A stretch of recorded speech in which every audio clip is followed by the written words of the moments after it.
All right. This morning we're going to pick up where we left off 2 weeks ago. And if you remember 2 weeks ago, we were looking at the first four Beatitudes.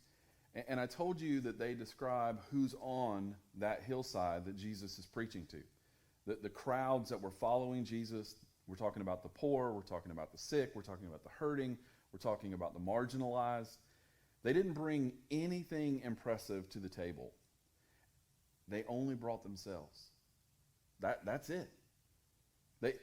And Jesus, he looks at them and he says the most amazing thing to them. These broken, hurting, mourning people, he says, "Blessed are you. Blessed are the poor in spirit. Blessed are those who mourn. Blessed are the meek. Blessed are those who hunger for righteousness." Those first four Beatitudes are all about need, our need. What you bring to Jesus is only your need. And today, we're going to look at the next four, and these are completely different in character. And these aren't about what you bring, these are about what God produces. And these four Beatitudes are all about action. They're about what a transformed life looks like when grace has done its work through the first four in you. Attitude must lead to action. Attitude must always lead to action.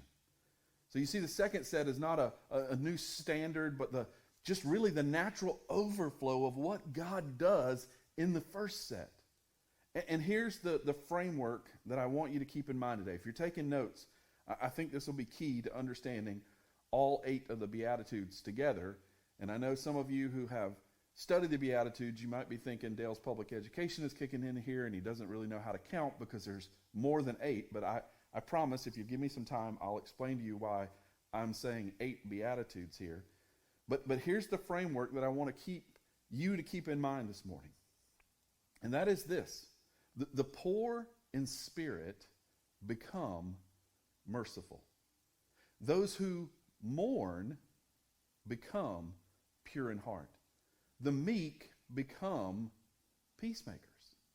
And those who hunger for righteousness endure persecution for it. So let me hit that again. The poor in spirit become merciful. Those who mourn become pure in heart. The meek become peacemakers. And those who hunger for righteousness endure persecution for it. Do you see what's happening? The first four aren't just these prerequisites that we check off. They're actually the soil that the last four grow out of when God gets a hold of your life.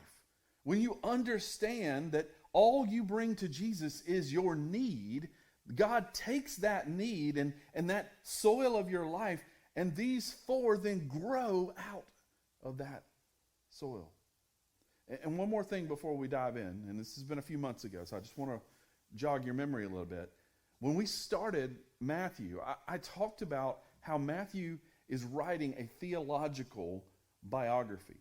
He's not just recording history. Matthew's not a historian going, let me write down some things and you can have a history of what's going on. No, he's making an argument. And right here in the Sermon on the Mount, we're sitting at the heart of that argument. Because Jesus is telling the disciples and he's telling us what a kingdom citizen actually looks like. This isn't advice for some elite spiritual overachievers. This is a description of ordinary people who have been genuinely transformed by grace. Let me read our passage this morning, Matthew 5, 7 through 12.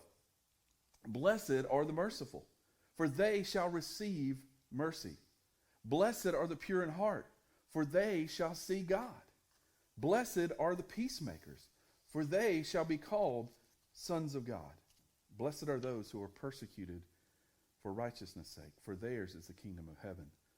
Blessed are you when others revile you and persecute you and utter all kinds of evil against you falsely on my account. Rejoice and be glad, for your reward is great in heaven. For so they persecuted the prophets who were before you. So let's start with verse 7. Blessed are the merciful, for they shall receive mercy. Now, the word merciful sounds simple, right? We use it all the time, but I think we need to be careful here, because I think oftentimes we reduce the word mercy down to a feeling. We feel sorry for someone and we call that mercy. But that's not what Jesus is talking about here at all in this passage. And Jay Adams, I think, is helpful here. He points out that the Greek word behind merciful literally meant pity plus action to relieve misery. Let me say that again. Pity plus action to relieve misery. Not just the feeling, but the act. And then he draws this sharp distinction. Grace is directed toward sin. Mercy is directed toward the misery sin occasions. Mercy means helping those who are hurt by sin. And I love that distinction. Grace deals with the guilt of sin, but mercy deals with the wreckage of sin. Grace forgives you. Mercy comes alongside you in the midst of the fallout. The word merciful refers to people whose bent to show mercy, their bent is to show mercy, not those who just engage in it occasionally. Think about Brian's message from last week in Luther's inward bent idea.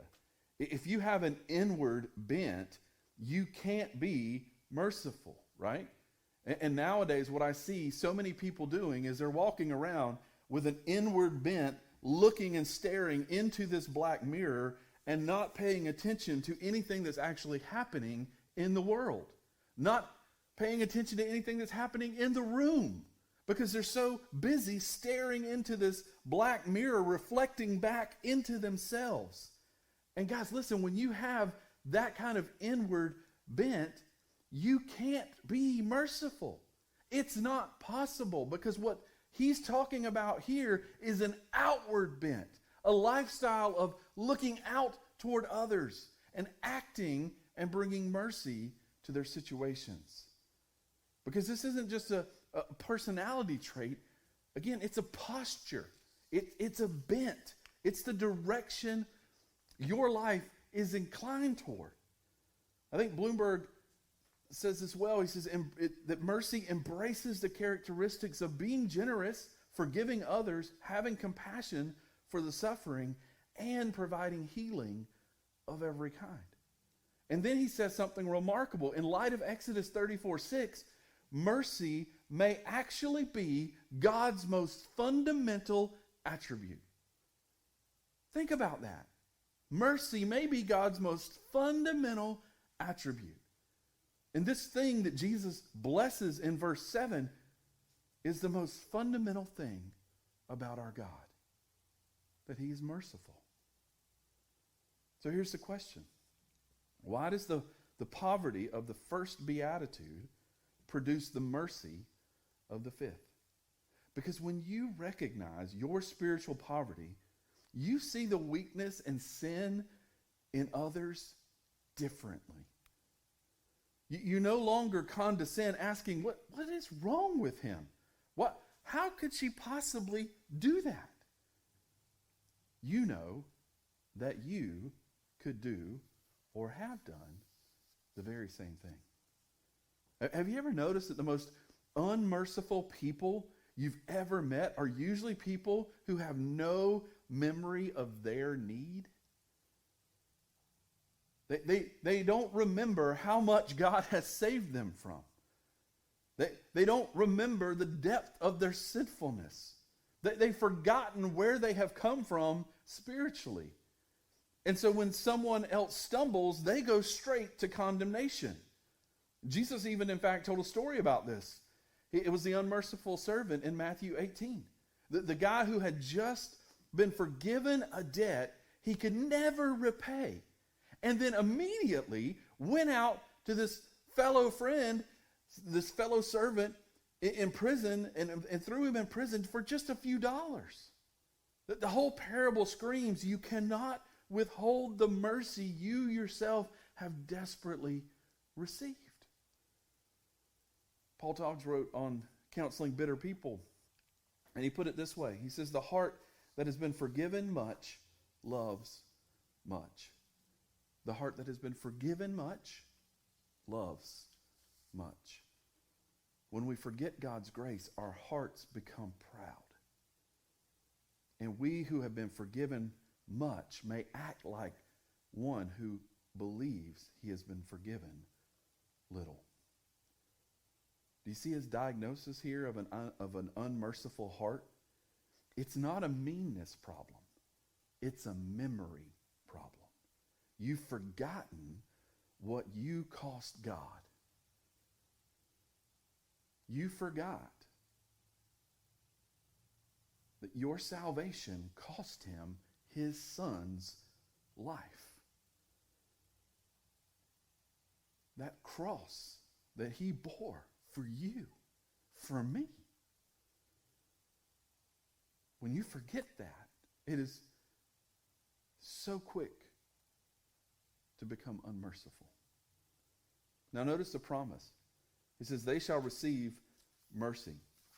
And notice who gives this mercy. The passive verb here, it speaks primarily not of how other people will respond to the merciful person, but how God will deal with those who live by his standards. Right? So this isn't a social principle. This isn't saying merciful people will have nicer social lives. This is a word about how God treats people who live like he does. And I want to remind you that this mercy is both present and eschatological. And that's a big fancy word that just means in the future at the final judgment. So here's the application that I want you to see. Where in your life right now are you withholding mercy because you have forgotten how much mercy you have received?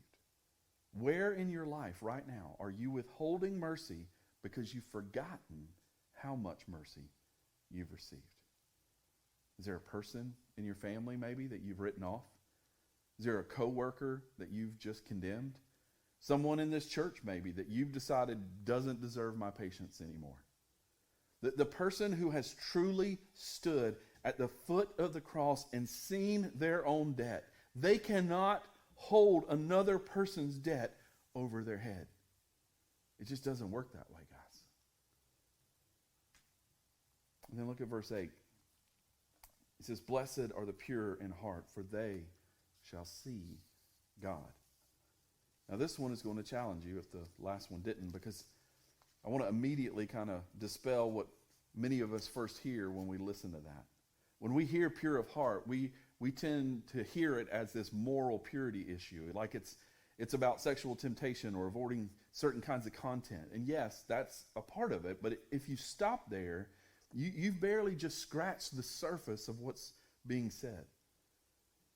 Bloomberg is clear on this. He says, purity in heart refers to moral uprightness and not just ritual cleanliness.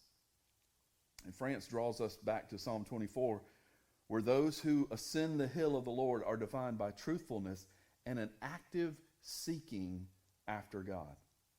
He puts the contrast sharply. This stands in direct contrast to the meticulous preservation of outward purity that Jesus will condemn in Matthew 23. So let me help you see the contrast here. The Pharisees were obsessed with this outward purity, scrubbing the outside of the cup, making sure everyone could see how religiously careful they were. But Jesus says that's exactly backwards. Pure in heart, the pure in heart aren't performing purity for an audience.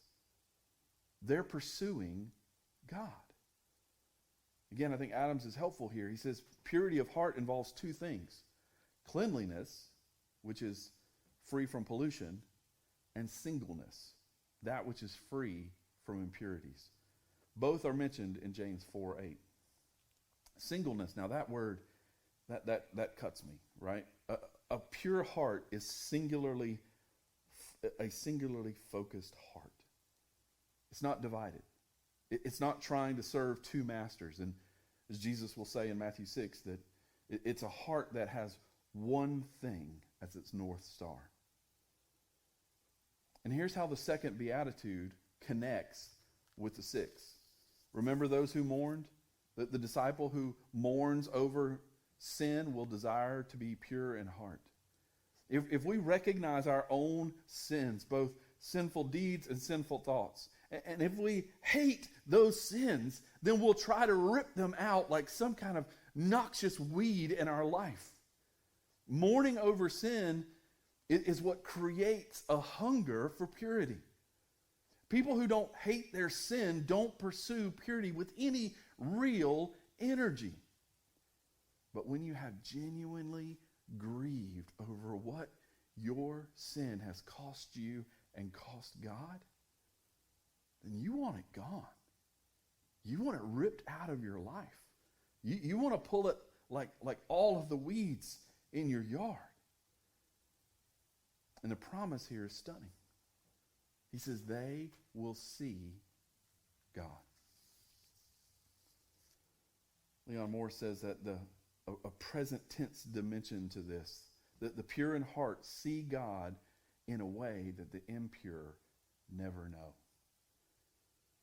But he also points out the main point here is eschatological. Again, in the future, it points to a vision too wonderful to be fully ever experienced in this life. And Osborne adds another dimension. He says both now spiritually, as Job and the heroes of Hebrews 11 knew, and in fullness after Christ returns, as in Revelation 22:4 promises.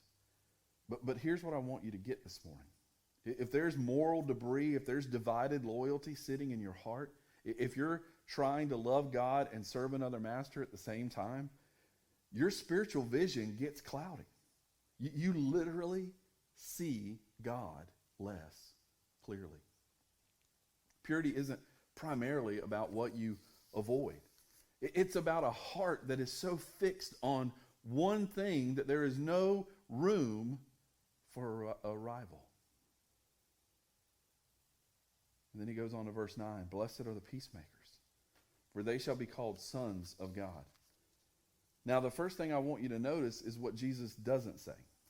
Jesus doesn't say, blessed are the peacekeepers. There's a massive difference. Morris draws this line sharply. He says Jesus is talking about not peacekeepers, but peacemakers. People who end hostilities and bring the quarrelsome together. They're not appeasers, but those who actively overcome evil with good. The peacekeeper just wants to stop the noise, right? They just want to say and do whatever they need to do to get the room to quiet down. And then they call that peace. But it's not. What it is deferred conflict. They're just kicking the can down the road. A peacemaker actually does the hard work of addressing the root. They get into the middle of the mess. They absorb some of the cost. And they move toward the conflict rather than away from it. Shalom, the word used here for peace, is more than just a ceasing of war. It signifies each person peacefully residing in their own home. It embodies a state of positive, harmonious, and social well-being. God's method is always to replace, not just to eliminate. In God's mind, peace is not the absence of war. It is people living harmoniously together and promoting the social well-being. I want you to get it, guys. God replaces, not merely removes. Real peace isn't the absence of something. It's the presence of something. A positive, flourishing. That's what that word shalom means. So why does meekness produce peacekeeping? Well, Doriani, I think, nailed it. He says the meek stop promoting themselves. They stop grasping for privileges and recognition. And when they stop demanding, peace tends to emerge. For most strife stems from self-assertion. You guys think about almost every conflict you have been in or you have watched. What is underneath it? Underneath it, almost always, you find someone demanding something. They're demanding to be right. They're demanding recognition. They're demanding their way. They're demanding the other person feel the weight of what they did. Meekness dismantles the mechanism that drives all conflict. And Osborne adds this powerful note about the supreme peacemaking. He says the supreme peacemaking is the proclamation of the gospel. It's the demonstration of God's love through Christ in all of its profundity. You see John 3:16 and Romans 5:1. The gospel we carry is the only message in the world that actually addresses the root cause of all conflict, the broken relationship between human beings and God. Every other approach to peace is managing the symptoms at best. Only the gospel goes to the disease of conflict. And notice the promise here. It's extraordinary. It says they will be called sons of God. Bloomberg explains that peacemakers will be identified as God's true ambassadors, as those who are being conformed to the likeness, to his likeness. And France points that this is also a Semitic idiom. Sons of God means that those who share God's character, God is the ultimate peacemaker. Peacemakers then look like their father. We use a similar kind of idiom when we say the apple doesn't fall far from the tree, right? What we're saying is that you look like your father or you look like your mother, right? And so if you are a peacemaker, you are looking like your father, because what did he do? He entered into the mess. Colossians 1:20. God, through Christ, reconciling all things to himself, making peace by the blood of his cross. Jesus is the supreme peacemaker. And when you're in the business of reconciliation, whether that's in your family, in this church, in your neighborhood, you are participating in the very work of God. Because ultimately, at the heart of the gospel, it's about a reconciliation between God and man. And God didn't sit afar and go, oh, these poor people, they really should get their act together. No, he entered into the mess. He entered into the mire with us and died for us. So when we are peacemakers, we are resembling our God. And then look at verses 10 through 12. He says, and then we get to verse 10, and this is the beatitude that nobody puts on a motivational poster, right? Blessed are those who are persecuted for righteousness' sake, for theirs is the kingdom of heaven. Now, notice something. The very same promise that opened the Beatitudes in verse 3, theirs is the kingdom of heaven, closes the Beatitudes in verse 10. This is where my math comes from. It's a bookend. The whole section from 3 to 10 is framed by the kingdom. And here's a sobering observation from Osborne. He says, the peacemaker cannot expect a comfortable, easy life. The merciful cannot expect mercy from a harsh world. The world doesn't reward kingdom living. Jesus never said it would. If you show mercy to people, some of them will take advantage of you. Not might, not may, they will take advantage of you.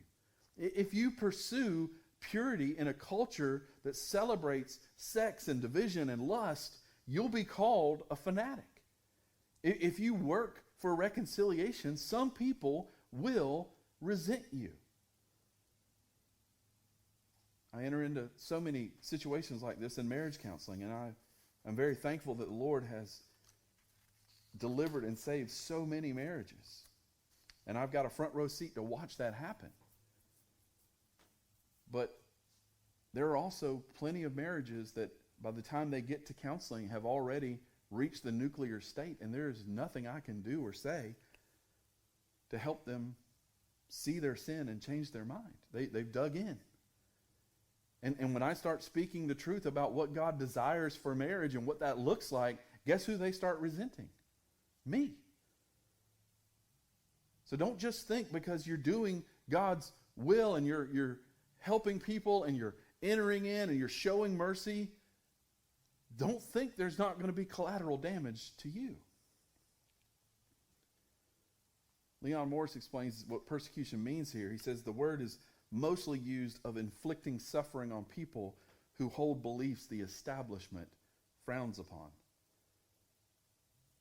And Bloomberg adds another important qualifier. The only persecution that is blessed stems from allegiance to Jesus and living in conformity with his standards, not due to individual sin or tactlessness.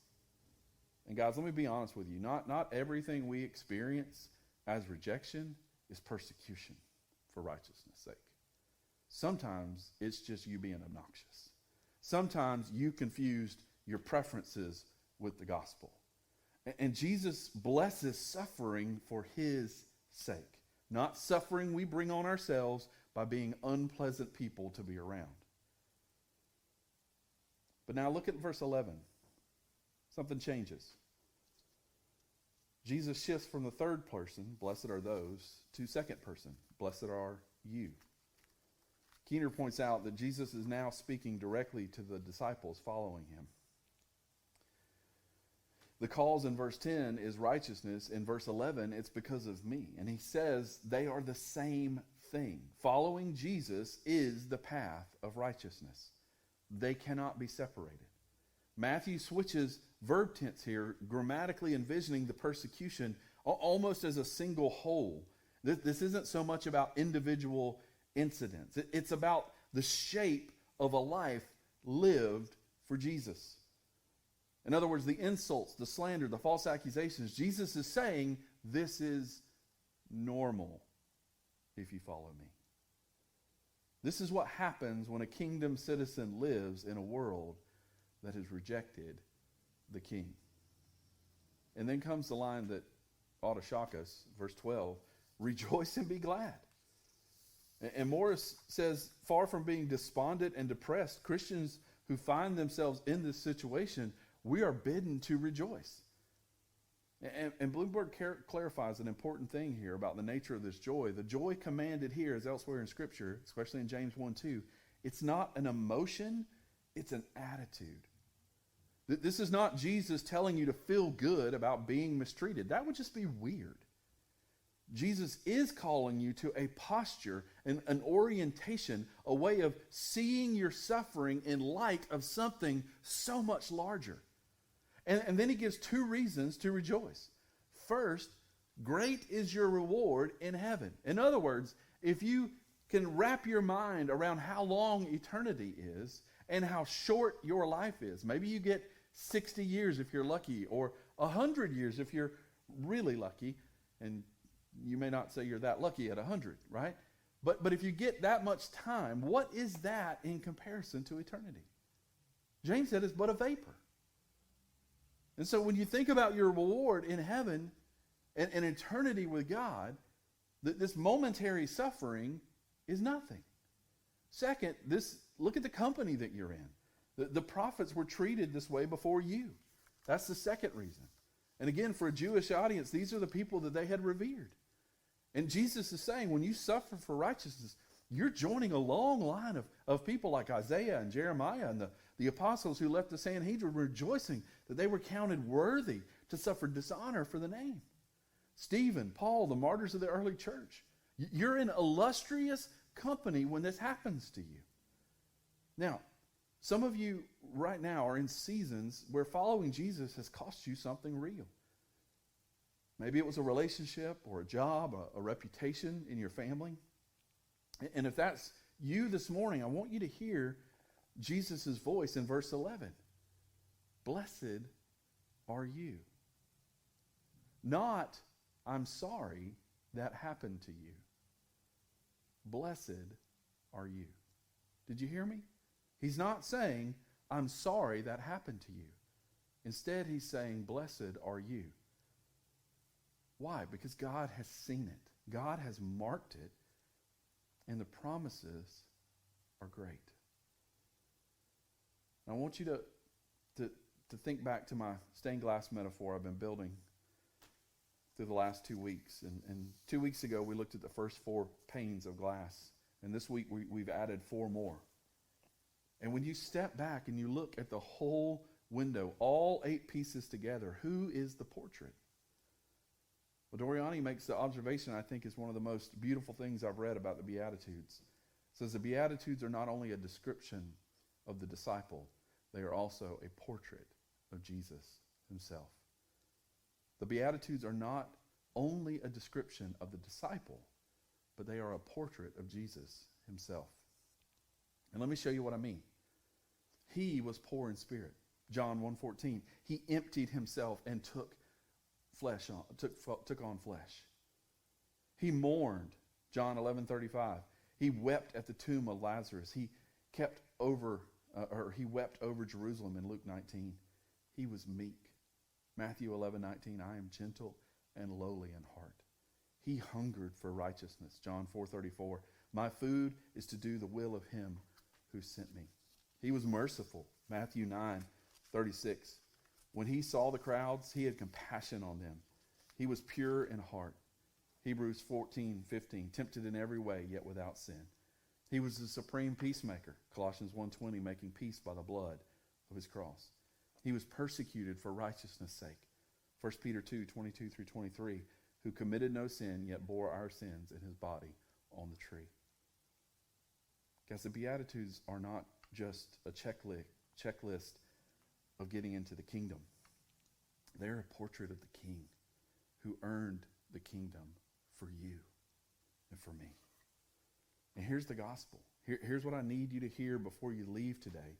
You cannot manufacture mercy out of a hard heart.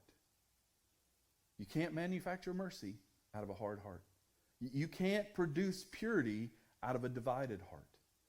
You can't be a genuine peacemaker if you've not first made peace with God. You cannot rejoice in suffering unless you are anchored in something larger than your suffering.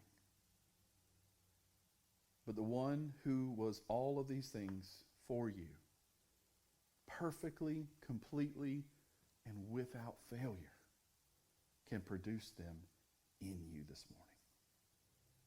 And again, this is not a strategy. This is not a self-improvement program. That's the gospel. The same grace that saves you is the grace that forms you. The Spirit who regenerated you is at work right now, this morning, to produce in you the character of the King. And guys, here's what I want you to leave with this morning. The Beatitudes are a mirror and a promise.